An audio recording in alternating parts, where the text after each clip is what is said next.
hay để nó được số tụ nó chỉ cụ cụ ấy lò một chế nó lòng có xí thì cho bạn tàu là gặp lại bài đồ cho tôi vị trí trâu nè của họ lo trâu viên chăn nó của lo bị sẵn lo trâu là viên chăn thì mà lấy lo viên chăn lo trâu đỡ than la thì mà lấy lo trên con này nó thì phải kêu mà cho bé sai chứ thì lo thì dùng một trà là cho chị dùng đi nó thì cô con chị nó được cô dùng cái người tiền tòn có thì nó lên đường thì có cho em đẹp tranh cả lịch sử tranh cả luôn có trả gì chứ nó là phải cho sắp tiểu nó thì cái gì cho cô sát thì cho sáng tôi đây thì nó cái bé mồi trà mà cho nó sai thì cái tên có mồi trà trong trà lịch trà đó nó làm bèn mồi trà thì cứ lo sao nó thì cái lò thì nó là ý thì nó được đây cái ăn đây nó chậm rồi với hai cái xe tali này đã xin tụi nhà nó trên sai thì lại thua nữa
ôi dồi, không đúng xa rồi.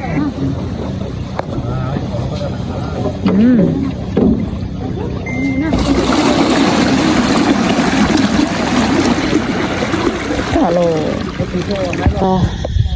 Ôi dồi. Và kia con đàn tất vào tàu nó. Tất kể là bài bề kê kê. Mà lấy hai tôi này lâu là tốt tàu. Kê của họ mặc lấy bay. Để lông xanh đua thế nó nè. Để xem ba là sẽ đi được chàng. Bè kê.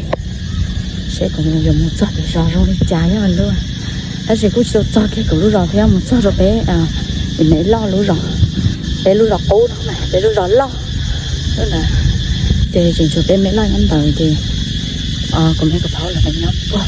Bé rồi chọc hết. Thì phải nắp bồng thì. Để ở thì cũng một chỉ tao cấp em sẽ cũng quý mỏ bớt về ở lóng sàn thì cũng mà đi đó cái chế tại đó bỏ về gió đuôi là lỡ của cái chế đau lưỡi thầu nhưng đấy bắt tay ra là cho nó sáng còn cái này lo là lúc chuyện cho nó sáng